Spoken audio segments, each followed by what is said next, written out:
사람은 하나님의 형상을 닮아서 창조가 되었습니다.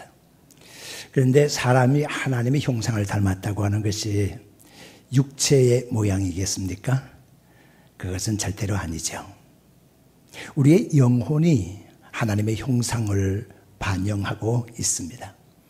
무릇 살아있는 사람은 그 영혼이 육체 속에 거하여 있는 사람을 산 사람이라고 그렇게 부르는 거죠. 죽은 사람은 영혼이 육체를 떠난 거죠. 이게 죽은 사람이라 그렇게 말하는 것입니다.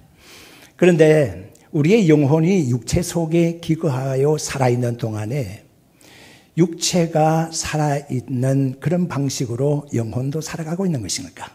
한 가지 예를 들어 말한다고 하면 육체가 살기 위해서는 음식을 먹지 않습니까? 그러면 우리의 영혼이 육체가 먹는 음식의 영향으로서 영혼이 사는 것입니까? 그건 절대 아니라고 생각합니다. 육체는 영양가 있는 음식을 먹고 잘 조정해서 먹고 그렇게 삽니다마는 우리의 영혼은 육신하고 다르게 생존을 하고 있습니다. 그러면 영혼은 무엇을 먹고 사는 것일까요?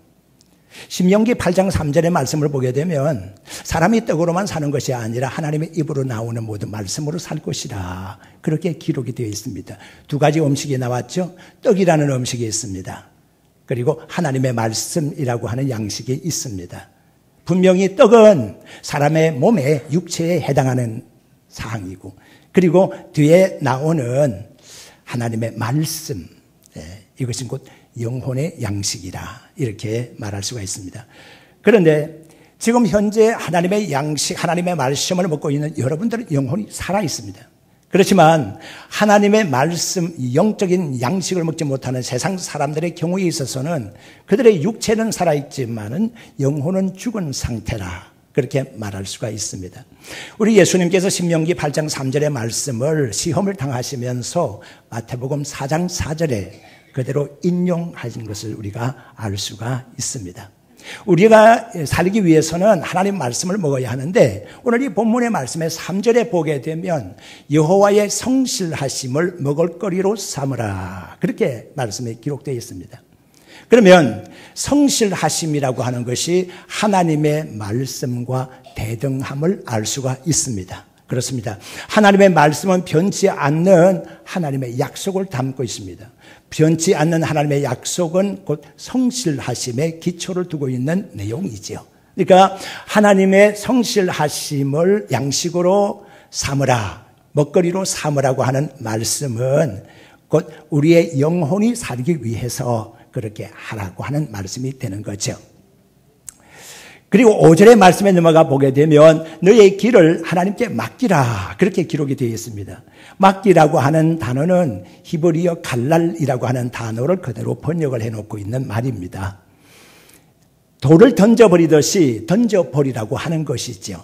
그러나 이것을 부정적으로 말하게 되면 포기하는 뜻을 가지고 있습니다만은 긍정적으로 해석을 하게 되면 하나님을 절대적으로 신뢰하면서 우리의 모든 것들을 하나님께 맡기라 그런 말씀이 되는 것이죠.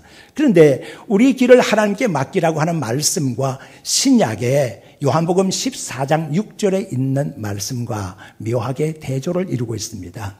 요한복음 14장 6절에 있는 말씀은 내가 곧 길이요 진리요 생명이라 말씀하셨습니다.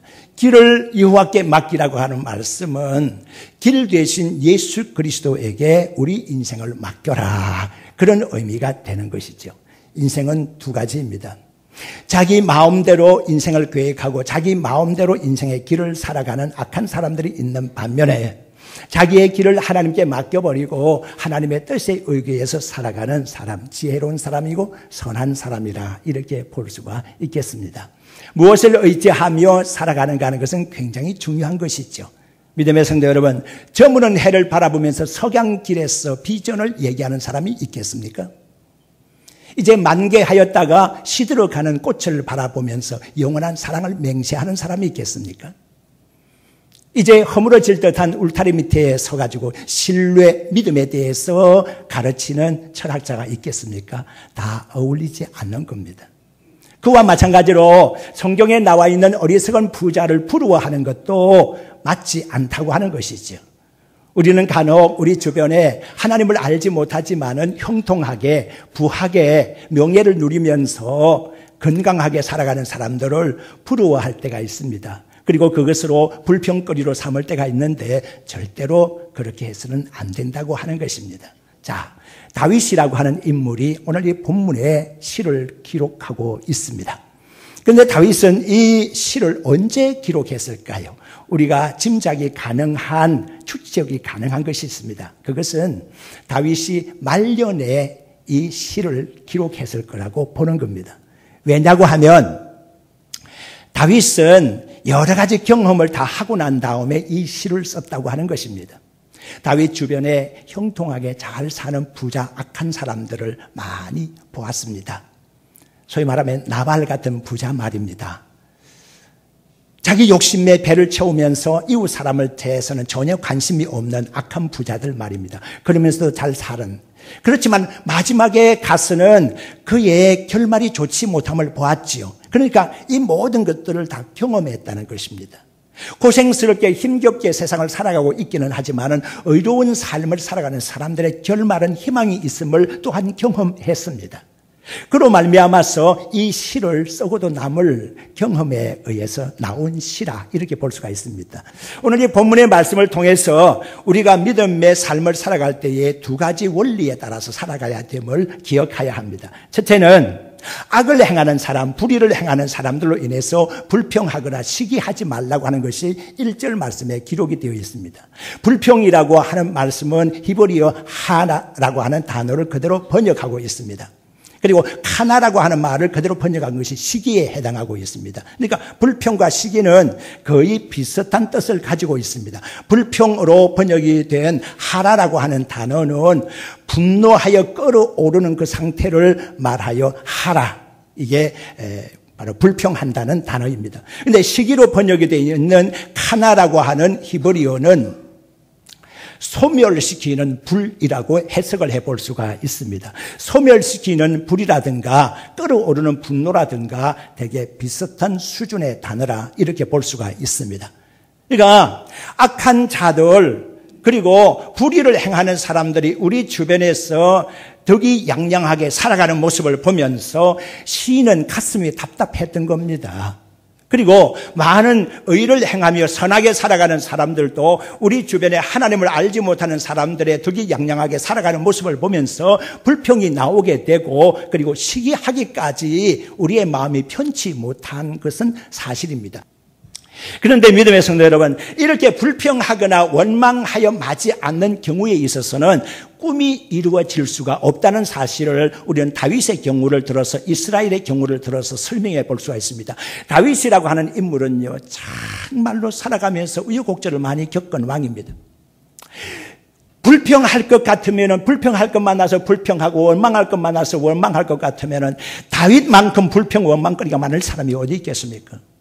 사울 왕이 다윗하고 어떤 관계입니까? 사울 왕의 딸 미갈이 다윗과 결혼했지 않았습니까? 그러면 왕의 부마입니다. 왕의 사위 되는 사람이 다윗 아닙니까?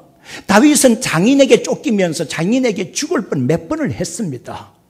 이럴 정도 되었으면 정적으로 보고 있는 사울 왕에 대하여 다윗은 원망했을 것이고 불평했을 겁니다. 그렇지만 성경을 아무리 찾아보시기를 바랍니다. 사울 왕에 대해서 다윗이 원망했는가 불평했는가 찾아볼 수가 없습니다. 다윗은 잘생긴 아들이 여럿이 있었습니다. 그 가운데서 가장 꼽으라 그러면 아주 잘생긴 아들, 인물이 훤하고요, 키도 훤칠하고요, 머리카락이 얼마나 아름다웠는지 말 타고 달리게 되면은요 흑마같이 달리는 그러한 사람의 압살롬이었습니다. 이 압살롬에 대해서 희망을 가지고 있었는데 잘난 사람이 잘난 값을 한다고 이 압살롬이 자기 아버지의 왕위를 찬탈하고 만 거 아닙니까? 그리하여서 왕자의 난을 일으켰는데 다윗이 너무 부끄럽고 부끄럽지요. 아들이 난을 일으켜서 아들에게 쫓겨나는 신세가 되었으니까 얼마나 부끄럽겠습니까? 두 손으로 얼굴을 가리고 말입니다. 맨발로 얼마나 급했는지 말입니다. 그러면서 기드론 시내를 건너가면서 울면서 불면서 기드론 시내를 충선들과 함께 건너가지 않습니까?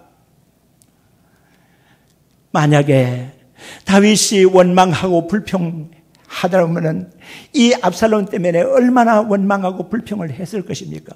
그렇지만 다윗은 그렇게 하지 않았습니다. 다윗은 병에도 걸려봤습니다. 그러나 그는 원망하거나 불평하지 않았습니다. 막판에 가서는 자기가 성전을 지어서 하나님의 언약궤, 법궤를 그곳에 모시고자 했습니다. 그런데 하나님께서 허락하지 않잖아요. 너는 전쟁을 많이 수행했어. 손에 피가 묻었다. 그러므로 너는 성전을 짓지 못한다. 네 아들 솔로몬 때에 성전을 지을 것이다 라고 하나님께서 말씀해 주시지 않습니까? 그것으로 인해서 원망하고 불평할 것 같으면요, 다윗은 얼마나 했겠습니까? 그러나 다윗은 그렇게 하지 않았습니다. 그 결과 다윗의 꿈은 이루어지는 겁니다. 믿음의 성도 여러분, 하나님의 마음에 쏙 드는 사람이 되고 하나님을 기쁘게 해드리고 꿈을 이루기 위해서는 원망하거나 불평하지 마시기를 주의 이름으로 축원합니다. 다윗이 원망하거나 불평하지 않았습니다. 그런데 그 반대로 애굽에서 벗어난 이스라엘 백성들이 얼마나 하나님을 원망하고 불평했는지 여러분들 아시죠? 홍해 바다 앞에 섰을 때 그들은 하나님께 불평을 쏟아내고 지도자에 대해서 원망 맞이하지 않았습니다. 그리고 그것을 건너가지고서 가데스 바네아에 이르렀습니다. 12명의 정탐꾼들이 가나안 땅에 들어가서 갔다가 보고 온 것을 그대로 알려드렸습니다.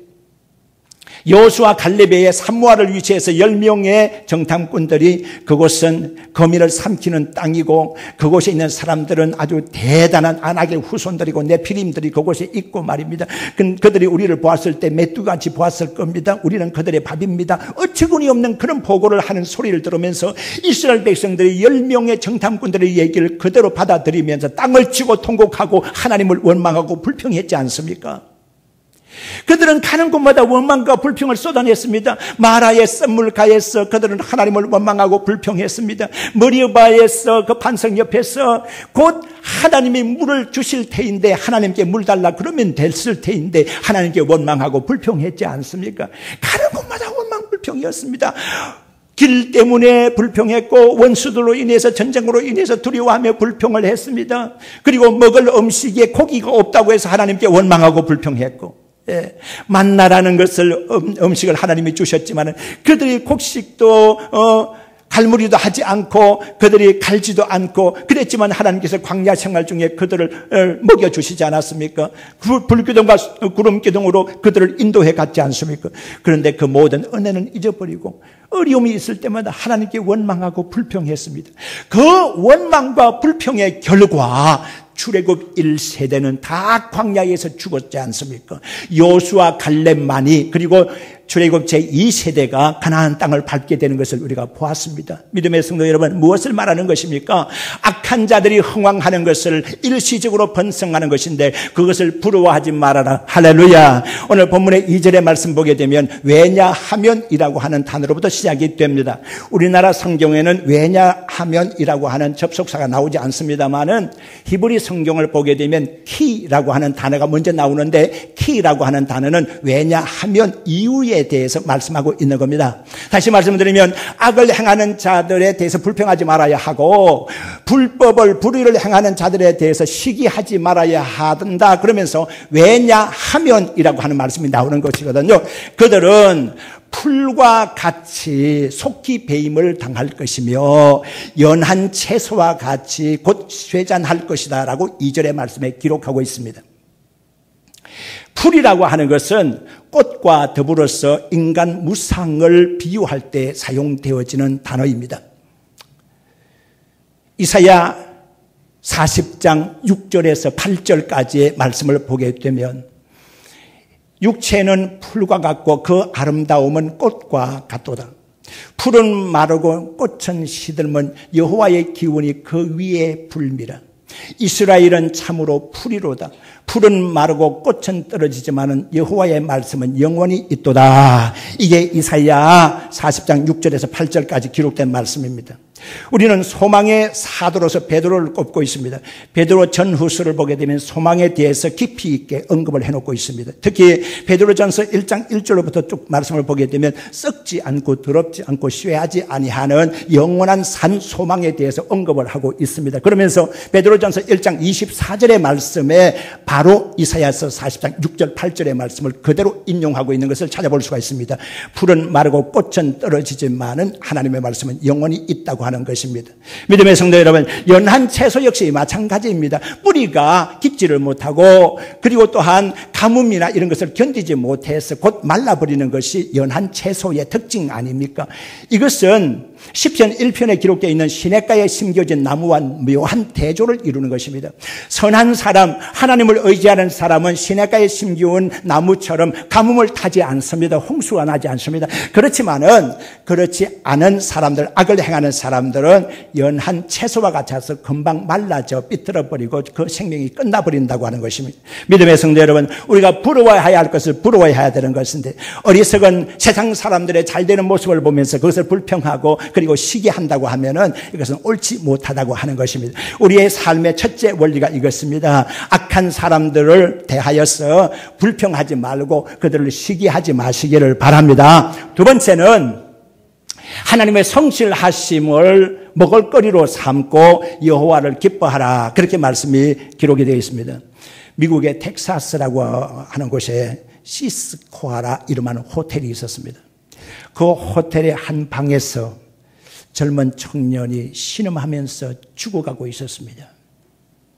그 청년의 죽어가는 현장의 책상 위에는 먹다 남겨진 알약들이 질비하게 버려져 있었습니다.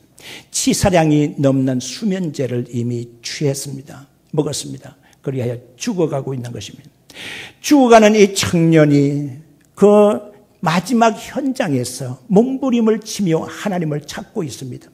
하나님 용서해 주십시오. 내 어머니가 마지막 유언으로 저에게 남긴 말씀이 있었는데 너는 피난처 되신 하나님께로 피하여 가고 요새 되신 하나님만을 바라보며 하나님만을 섬기라.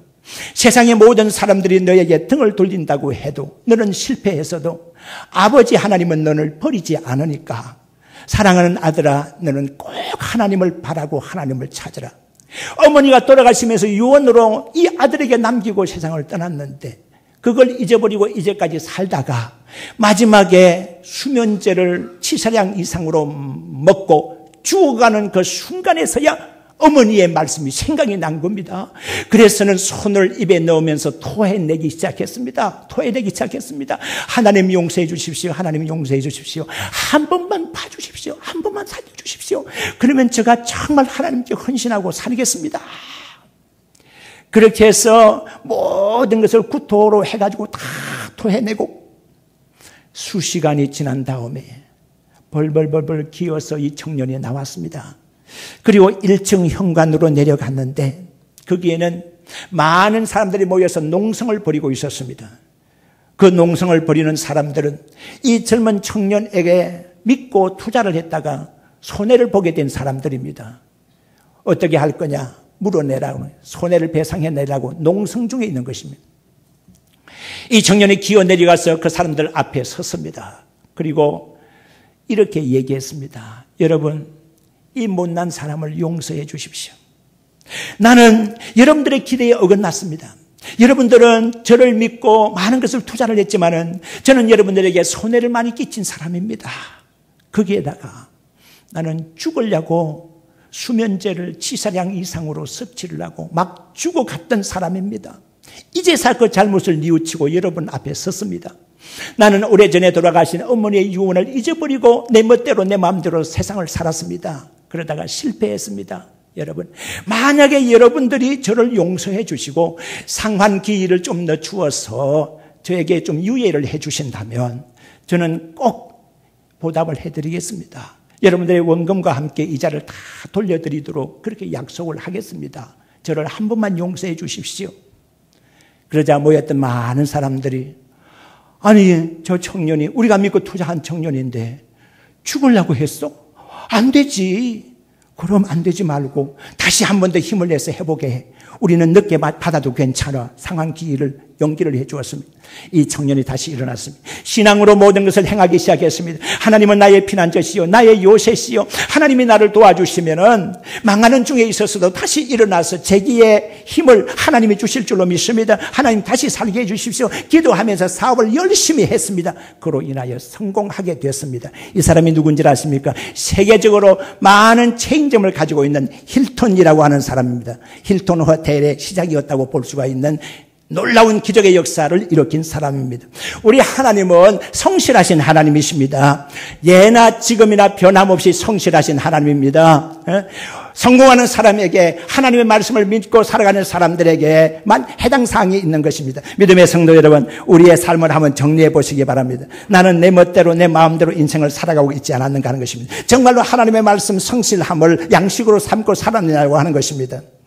민수기 23장 19절의 말씀을 보게 되면 거기에는 발람 예언자, 이방 예언자가 등장합니다. 그리고 모압의 발락 왕에게 예언을 한 것이 나오는데요. 그 말씀에 보면 이런 내용이 말씀이 있습니다. 하나님은 사람이 아니시니까 거짓말하지 아니하며 하나님은 인생이 아니시니까 후회함이 없으시도다. 그가 말씀하신 것을 행하지 않으심이 없으시며 그의 말씀하신 말을 실행하지 않을 수 없다라고 하는 말씀을 거기에 기록하고 있습니다. 사무엘 선지는 사울 왕에게 비슷한 말씀을 우리 하나님은 변개하지 않는다는 말씀을 하고 있습니다. 사무엘상 15장 29절에 기록된 말씀인데 하나님은 변함이 없으시고 하나님은 거짓이 없으시다라고 하는 말씀을 하고 있습니다. 그 성실하신 하나님을 우리의 삶의 목표로 정하시고 하나님만 바라보시며 살아가시기를 바랍니다. 그리고 여호와를 기뻐하라고 말씀하십니다. 이 말씀은 여호와로 나의 기쁨으로 삼을 뿐 아니라 오직 여호와께 영광을 돌려드리며 우리 하나님께 기쁨을 돌려드리라고 하는 말씀의 의미를 갖고 있습니다. 그러면 어떻게 하면 우리가 하나님께 기쁨이 될 수 있을까? 이게 문제지 않습니까? 사무엘상 15장 22절의 말씀을 보게 되면 사무엘은 사울 왕에게 이렇게 말하고 있습니다. 하나님께 바쳐드리는 제사, 번제, 이것보다도 하나님의 말씀을 청종하는 것을 더 원한다고 하는 말씀을 하고 있습니다. 그러면서 순종이 제사보다 낫고 듣는 것이 수양의 기름보다 낫다라고 하는 말씀을 하고 있거든요. 다시 말씀드리면 하나님의 말씀을 청종하는 것을 하나님께서는 최고로 기뻐하신다는 거예요. 아무리 천천만금을 하나님께 드리고 천천만마리의 수양을 주님께 드린다고 하더라도 하나님 말씀을 청종하는 것보다는 좋은 것이 아니다라고 하는 거예요. 하나님의 말씀을 청종하는 것이 제일로 하나님을 기쁘시게 해드리는 것이다. 그리고서 하나님께 예물을 드리려면 드리고 그렇게 하라는 것이 모든 은과 금이 다 하나님께 속한 것인데 우리 하나님께서 무엇을 받으시고 기뻐하실까 하는 거예요. 우리 하나님께서는 순종하는 것을 제일로 기뻐하십니다. 하나님의 말씀을 잘 듣고 순종하시기를 바랍니다. 히브리서 11장 6절의 말씀 보게 되면 믿음이 없이는 하나님을 기쁘시게 하지 못하나니 하나님께 나아가는 자는 그가 계신 것과 그가 자기를 찾는 자들에게 상 주시는 있음을 믿어야 할지니라 그랬습니다. 믿음이 없으면 하나님을 기쁘게 할 수가 없다고 그랬습니다. 믿음의 성도 여러분, 우리는 이제 어떻게 살아야 할 것인가? 우리의 모습을 정리해 보시기를 바랍니다. 하나님의 말씀을 진실하게 받고 순종하며 살 것인가? 아니면 적당하게 살 것인가? 어느 쪽을 선택하시겠습니까? 여러분들 믿은 지 오래되지 않습니까? 오래된 분들이 대단히 많이 있습니다. 그러면서도 여러분들 아직도 어린 아이로 살겠습니까? 아니면 성숙한 신앙자의 모습을 견지하면서 살겠습니까? 여러분들은 교회의 이름이 내 이름이 올라가 있는 것으로서 하나님의 생명책에 올라가 있는 것으로서만 적당하게 좋은 것으로 생각하면 사시겠습니까? 아니면 정말로 수준 높은 성숙한 신앙생활을 하시겠습니까? 이제 우리의 모습을 한번 정리해 보시기를 바랍니다. 십자가를 숨겨놓고 부끄럽게 살 것입니까? 아니면 십자가를 앞세우며 자랑하며 살 것입니까? 이제까지 적당하게 인생을 살아왔더라도 적당하게 신앙생활을 해왔더라도 이제까지의 것으로 족합니다. 이제 정리하시기 바랍니다. 열심 있는 성도들 되시기를 바랍니다. 하나님의 성실하심을 양식으로 삼으시기를 주의 이름으로 축원합니다. 그리고 악을 행하는 자들의 번성함에 대해서 불평하거나 절대로 시기하지 마시기를 바랍니다. 오직 하나님에게 기쁨을 드리고 우리 역시 하나님으로 기뻐하며 사시기를 주의 이름으로 축원합니다.